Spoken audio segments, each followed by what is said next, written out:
चीन में फैल रही एक और बीमारी दुनिया को डरा रही है। कुछ दिन पहले खबर आई कि उत्तरी चीन के इलाके में बच्चों के बीच सांस की बीमारी तेजी से फैल रही है। इसे रहस्यमयी निमोनिया कहा गया।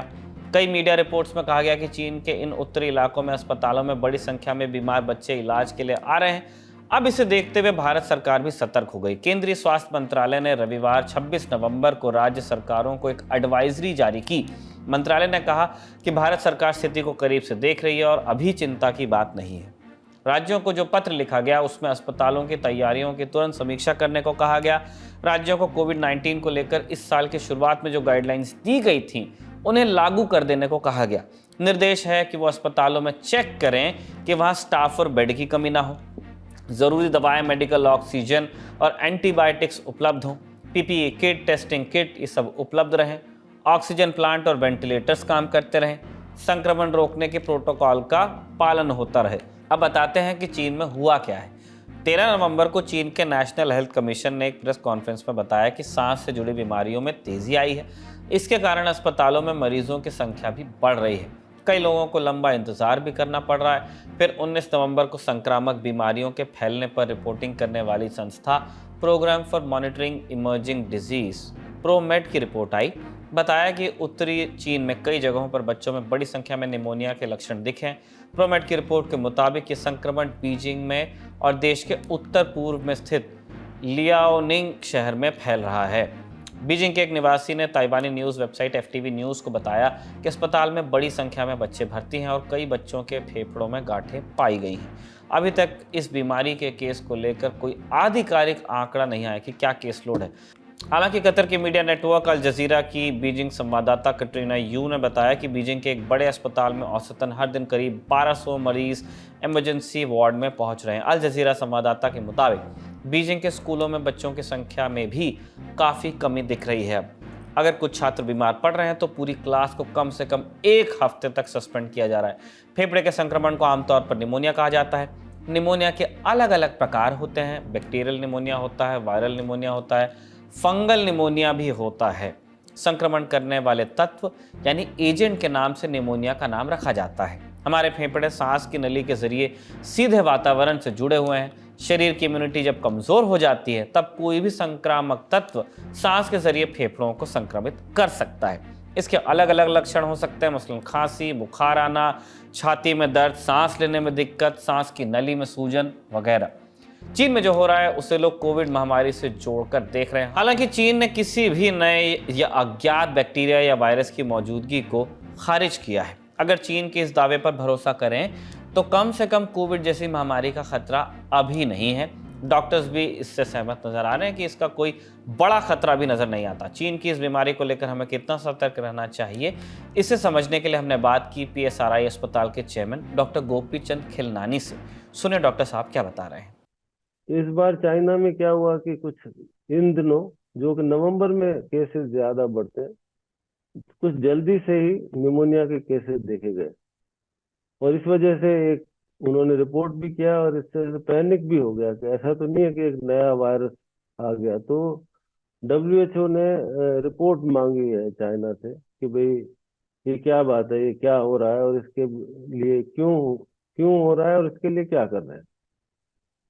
तो ये अब उन्होंने अपनी रिपोर्ट भी सबमिट कर दी है। उसमें ये बताया गया कि ये जो बैक्टीरिया है, वायरसेस हैं, जो कि ये नया निमोनिया कर रहे हैं, जिस वजह से चाइना में स्पेशली बीजिंग में और एक दूसरे डिस्ट्रिक्ट में भी केसेस ज्यादा हुए हैं। ये इसलिए हुए हैं कि उसमें ये पाया गया कि ये राइनो वायरस, रेस्पिरेटरी सिंथेशियल वायरस और एक बैक्टीरिया होता है जिसको माइकोप्लाज्मा निमोनी कहते हैं, जो कि हमेशा होता रहा है, किताबों में भी लिखा हुआ है।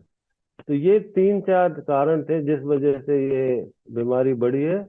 ये कोई नया वायरस नहीं आया है जिससे कि हम डरे और इसका कारण भी हमें कुछ विदित है। कारण ये है कि ये जो वायरल इन्फेक्शन होते हैं ये हर साल होते हैं। चीनी नेशनल हेल्थ कमीशन के अधिकारियों ने बताया कि सांस से जुड़ी बीमारियां कोरोना महामारी को रोकने के लिए उठाए गए कदमों को वापस लेने से बढ़ी हैं। स्वास्थ्य अधिकारी भी मानते हैं कि ये एक संभावित कारण हो सकता है कि जो कर्ब्स हटें।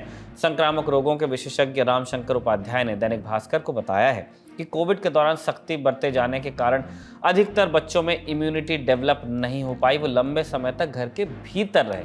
अब जब वो बाहर निकल रहे हैं तो वायरस और बैक्टीरिया की चपेट में आ रहे हैं, इसलिए वो तेजी से बीमार पड़ रहे हैं, ऐसा हो सकता है। प्रेस कॉन्फ्रेंस में चीनी अधिकारियों ने भी कहा था कि सर्विलेंस बढ़ाने और स्वास्थ्य ढांचे को मजबूत करने की जरूरत है। विश्व स्वास्थ्य संगठन यानी WHO ने चीन से इस बीमारी को लेकर डिटेल रिपोर्ट मांगी है, जैसे लैब रिजल्ट, अस्पतालों की स्थिति वगैरह वगैरह।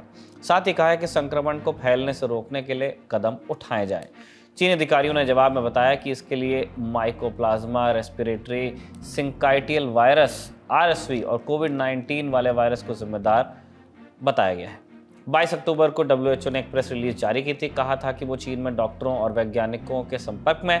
WHO ने भी बताया कि मिड अक्टूबर से ही उत्तरी चीन में इन्फ्लुएंजा जैसी बीमारियां पिछले 3 सालों की तुलना में बढ़ गई हैं। निमोनिया का इलाज करने के लिए एंटीबायोटिक दवाइयों का इस्तेमाल किया जाता है। इससे बचने के लिए बच्चों को लंबे समय से न्यूमोकोकल वैक्सीन लगाई जा रही है। अब सवाल यह है कि क्या कोविड की तरह दुनिया के दूसरे हिस्सों में यह बीमारी फैल सकती है, जो भी रहस्यमय निमोनिया है। अभी तक एक्सपर्ट्स इस बात से इत्तेफाक नहीं रखते, क्योंकि वो मानते हैं कि ये कोई नया वायरस नहीं है। इसे समझने के लिए हमने डॉक्टर गोपीचंद खिलनानी से ही बात की। सुनिए उनकी क्या राय है। कोविड के दौरान क्योंकि कोविड एप्रोप्रिएट बिहेवियर चाइना ने बहुत ज्यादा फॉलो किया, लॉकडाउन किए, तो वो लोगों की इम्यूनिटी इन वायरसेस से कम हो गई, क्योंकि इन्फेक्शन कम हुए। अब जब सब कुछ खुल गया, जीवन सामान्य हो गया, सब लोग मिलने जुलने लगे, तो ये एक वजह है कि ये इन्फेक्शन अब ज्यादा होने लग गए। और कुछ तो ये जिसको ILI कहते हैं, इन्फ्लुएंजा लाइक इलनेस होती है, वो ही वायरस जो इन्फ्लुएंजा लाइक इलनेस करता है वो न्यूमोनिया भी कर सकता है। और इस बार चाइना ने यह भी बताया कि एक एटिपिकल बैक्टीरिया जो माइकोप्लाज्मा निमोनी है, वो भी उन्होंने उसको डायग्नोज किया है। तो कहने का अर्थ ये, कोई पैनिक की जरूरत नहीं है। लेकिन ठीक है, भारत सरकार ने सब स्टेट्स को लिखा है कि अपनी तैयारी रखें, PPE किट हो और सब अस्पतालों को तैयार रखें। लेकिन मेरा व्यक्तिगत सोचना यह है कि किसी भी तरह के पैनिक की जरूरत नहीं है। ये एक साधारण आउटब्रेक है जो चाइना में हुआ है, और ये ठीक हो जाएगा। तो आपने डॉक्टर साहब को सुन लिया। बीमारियों को लेकर हमें सतर्क रहने की ज़रूरत है ही, जब पहले ही हम गंभीर प्रदूषण से घिरे हैं, क्योंकि ये भी सीधे सीधे हमारे स्वास्थ्य पर असर कर रहा है। आज के ललन टॉप शो में बस इतना ही। अपना और अपनों का ख्याल रखिए। शुक्रिया। शुभ रात्रि।